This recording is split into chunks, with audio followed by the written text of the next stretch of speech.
Hello everybody, this is GeneralJannis, and today in Chaos Tactics I'm looking at the best missions and maps for Death Guard in Arks of Omen, looking at some of the geometrical aspects of it, and in the dying, let's say, moments of Arks of Omen before we get to Death Edition, just revisiting some of the better missions for Death Guard and my thoughts about this. Today, the 5th of May, the daily faction focus from Warhammer community continues. So we saw the rules for Necrons today. Yesterday we had Chaos Space Marines, and I hope basically that the next Chaos faction will be better. Hopefully, crossing some fingers, we'll soon get something on Death Guard or Chaos Demons or the Thousand Suns. So far, I honestly I think the Space Marines, Tyrannids, and Necrons seem to have getting better rules than the CSM. But of course, we only know the tip of the iceberg. But let's say focusing on the dying moments of Arks of Omen. There is a month left. I'm going to a local tournament at the end of the month. So I was just thinking about a video about what are the best maps and missions for Death Guard in Arks of Omen. Looking first at geometrical approach for the maps, the best and worst Death Guard missions, and then how the missions play into Death Guard, the best Death Guard secondaries, and then some summary and final thoughts. So starting with geometric basics, so if we assume for the 2000 points games, and we are assuming we are playing on the mats, so the 44 by 60 inch maps, we have 5 different geometries in Arks of Omen, and I assume even with the new cards that will be similar type of deployments for the 10th edition. So we have a variety from the short edge deployment. There are 2 maps of those, long edge deployment. Then we have 2 diagonal maps. The first one is let's say where the middle board is cut in half. And then we have the data scry salvage, the diagonal number 2 in the bottom right. That's only one map, and then we have the map that is split into 4 quarters with a circle in the middle. And when I play, I think I instinctively like the short edge maps as Death Guard, and I dislike the very diagonal maps. I seem to always be losing on the diagonal maps. The quarters maps I kind of like. And then I was just thinking, okay, what could be the difference here? So here I just calculated the areas for the deployment zone, and then how big the no man's land is. And we see in the short edge deployment, as expected, the no man's land is 1056 square inches. The deployment zone is 800 square inches.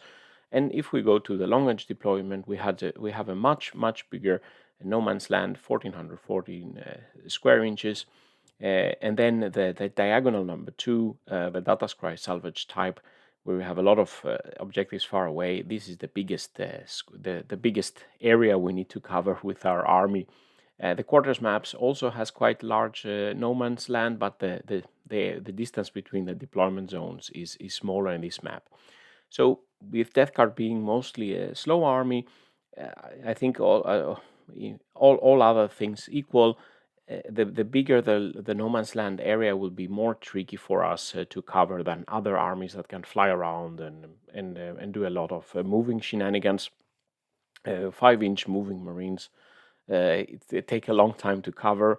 Also, let's say for the short edge maps, there is no big the distance from one flank to the other for our units is not so long. So we can, if something goes wrong in one flank, we can get the other flank to support it in these big diagonal maps. If you get your terminators on one edge, it will take forever to come to the other corner if needed.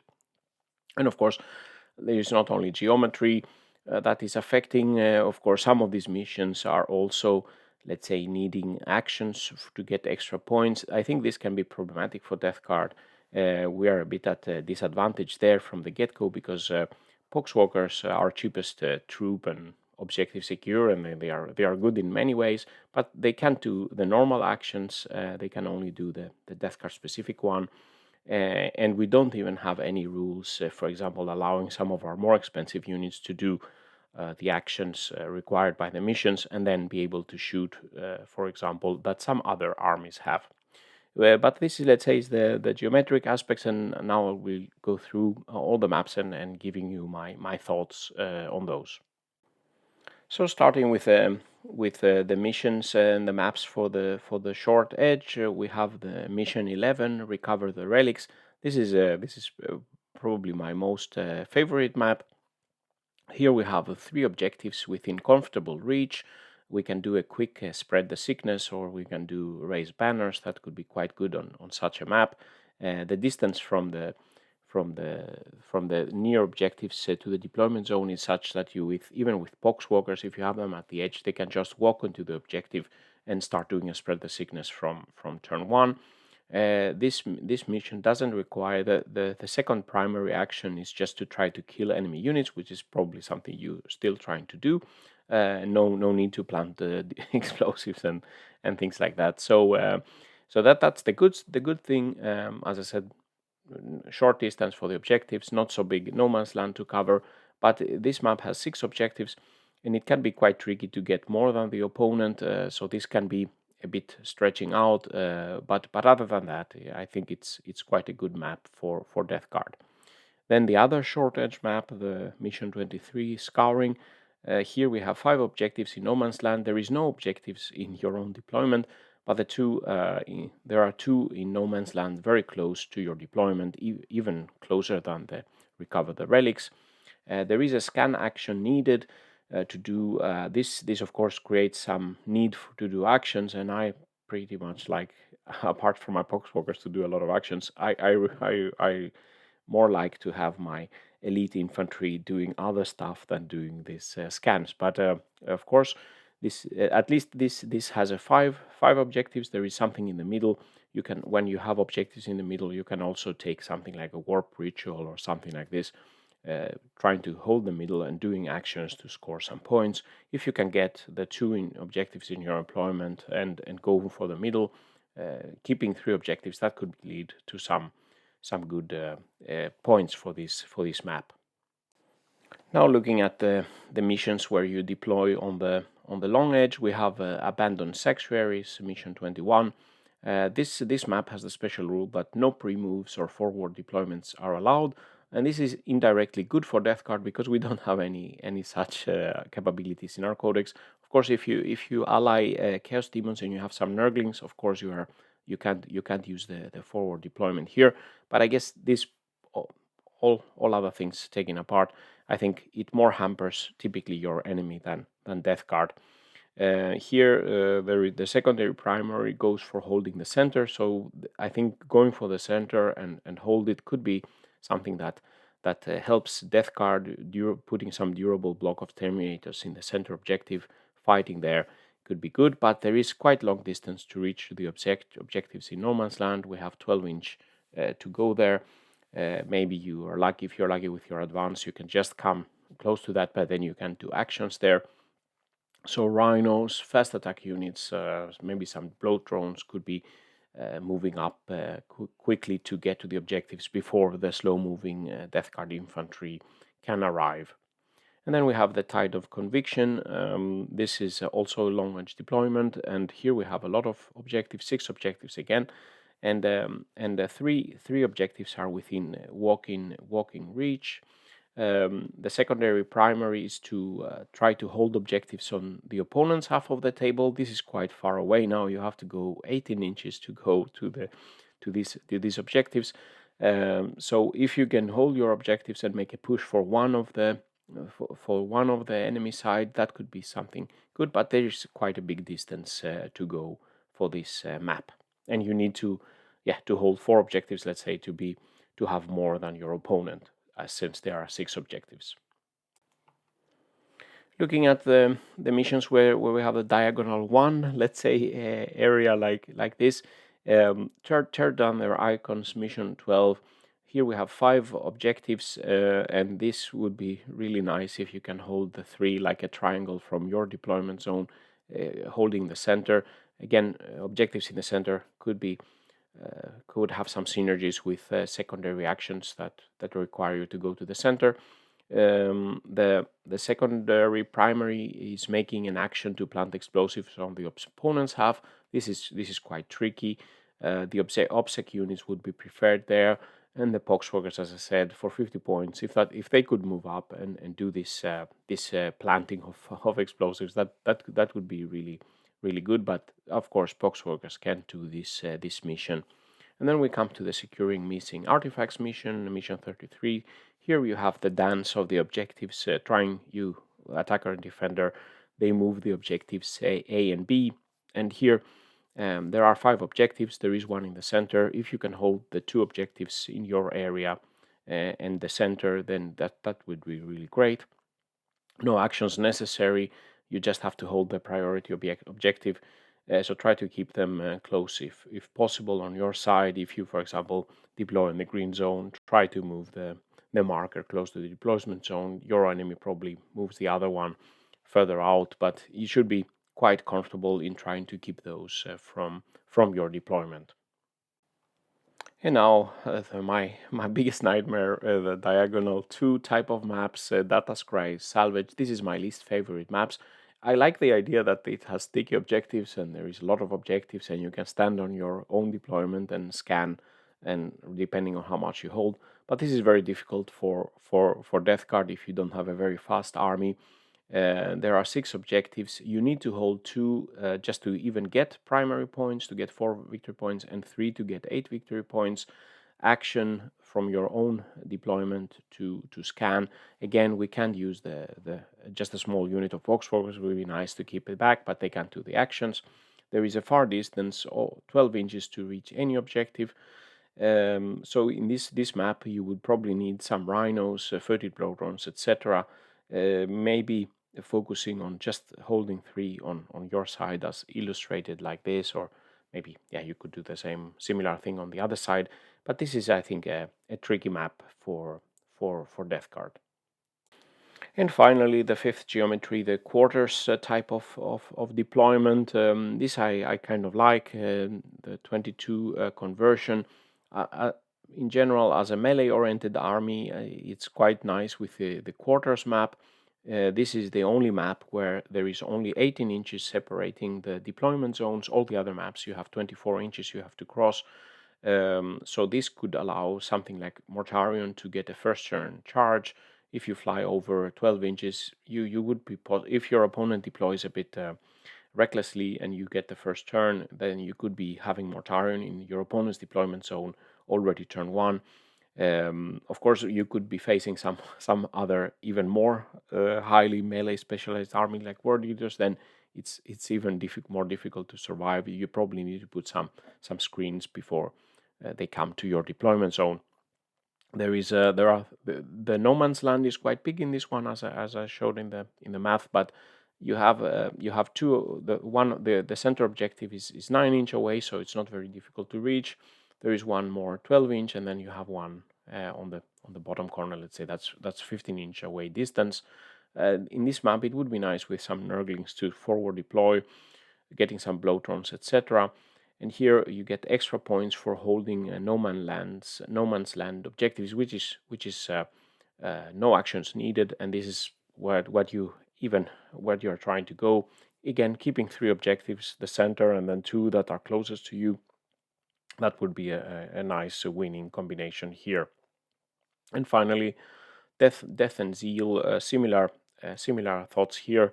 Sticky objectives if you have obsec troops, and the secondary primaries go to try to capture more objectives, and this is what you're trying to do anyway. So I think these maps are quite good to play for Death Guard. So all the theory and analysis and area calculations are all well and good, but what do the stats say for Grand Tournament games for Arks of Omen in 2023? Say there is an analysis from, I use 40k stats, excellent site for data collected from the big tournaments, all over 50,000 games. And for Death Guard, we can see the top table shows for the various missions where we get the most primary points as Death Guard. Also, you can see at which turn, on average, the Death Guard getting quite a lot of points. So we see something with a diagonal 1 where you can move your objectives, and the short edge and the quarters type of deployment. You Death card can score more on the primaries, between 30 and 35 on average. This is, of course, across a lot of games, as you can see here. And we see the other diagonals and the long edge deployments. You can score less points. For Data Scry Salvage, you're scoring 25 points on average for Death Card armies on primaries, compared to Securing Missing Artifacts, which is 35 victory points. But scoring low on primaries doesn't necessarily mean that it doesn't impact on the win rate, because also your opponent would be struggling to get many primary points in Data Scry Salvage. So if we look at the bottom table, this is quite interesting. Again, for 40k stats data I've analyzed here. So this is quite interesting because the biggest win rates come from the, even if we score less victory points on average, Abandoned Sanctuaries and Tide of Conviction, the long edge deployment zone missions give comparatively better win rates for Death Card. Here we have 55-56% win rates for Death Card. All the others are around 48, let's say on average 48%, which is the army-wide win rate at the moment. And we see something like Death and Zeal, only 45% win rates. The quarters map, quite good conversion. But again, the long range, the long edge deployment maps seem to give Death Card the biggest win rate, as the missions are right now. Finally, a short look at Death Card specific secondaries for Arks of Omen 2023, again analyzing from the 40k stats homepage. And we see of the Death Card specific secondaries, Spread the Sickness is almost universally picked by Death Card players 92% of the time for the games, and scoring 10 points on average, which is quite good out of a maximum 15. Some of the maps are easier to do the Spread the Sickness, and this is again something our poxwalkers can do. So this is really a good one. Interestingly, also we see the fleeing vectors and the despoiled ground picked 30, 35, 40% of the times, but we get better score, consistent more score on average from the fleeing vectors. Fleeing vectors and despoiled ground are the type of secondaries, really depending on what your opponent has. If your opponent has a lot of, let's say, a lot of small units or with infantry, low leadership, etc., you can force them to take. You can kill a lot of them with plague weapons. You can force them to flee. You could be scoring quite well. Facing something like knights and very vehicle heavy units, forget fleeing vectors. Despoiled ground really needs you to survive. Playing with something that will probably kill you as good as you are killing them, then despoiled ground wouldn't score you anything. And you can see also that only 7 points on average from the secondary. But even if, let's say, the Spread the Sickness is the ace of our book for secondary objectives, we can see that many other factions in the bottom table have better and higher scoring secondaries than Death Card. So we see something like the Inflexible Command of Astra Militarum scoring almost full every time, 13 points on average. The Pile the Skulls for World Eaters. We get the Reality Rebels for Chaos Demons, etc. So more than 2-3 more points for the secondaries that they can consistently pull. Reaching to the summary and final thoughts, geometry seems to matter as a true tallyman trying to paint the maps here. I think in general, as a slow and more melee-oriented faction, Death Card, all other things equal, would benefit from a smaller low man's land with objectives that are close to deployment. And if you like the quarters map where you can bridge the gap more quickly, less actions for the mission is probably better for Death Card, as currently, I mean, we have this blocking in that area that poxwalkers can't do normal actions. And although being objective secure, which is quite good, cheap objective secure, but can't do actions. And we don't have any strats abilities that allow us to do actions with our Plague Marines and still shoot or do something else as well. A center objective to fight for seems to be working out for Death Card in Arks of Omen. The quarters maps allow for some, maybe getting some early charges, bringing Mortarion in if you have him in the opponent's deployment turn 1. This is always really fun with Gloaming Bloat. And we see the Death Card secondaries are okay. Spread the Sickness is a good one, but not quite as good as some of the other factions. And this is also what in the new missions for the 10th edition, I think they will look away from these faction specific secondaries to try to make it more easier to balance, because some of the factions, they have some quite nicely high scoring secondaries where the opponent basically cannot do so much to prevent them. So, and I think some of these considerations, of course, Arks of Omen will go down soon, but some of the considerations maybe here could be helpful also for the upcoming missions where you still would have the same type of layout of the maps. So this concludes the video. What do you think about this analysis? How does it fit? How are my thoughts fitting your experience on the tabletop? Again, I don't know. When I see the diagonal deployment, it always makes me a bit anxious. When I get the short edge, I feel quite relaxed having my death card uh, piling nicely in the deployment zone. So let me know in the comments what you think. If you want to discuss further, please visit the Discord channel. Take part in the discussions there. You can visit my Patreon page to support my efforts. You can become a YouTube member. And with these words, GeneralJannis signing out. Stay safe out there, and bye bye.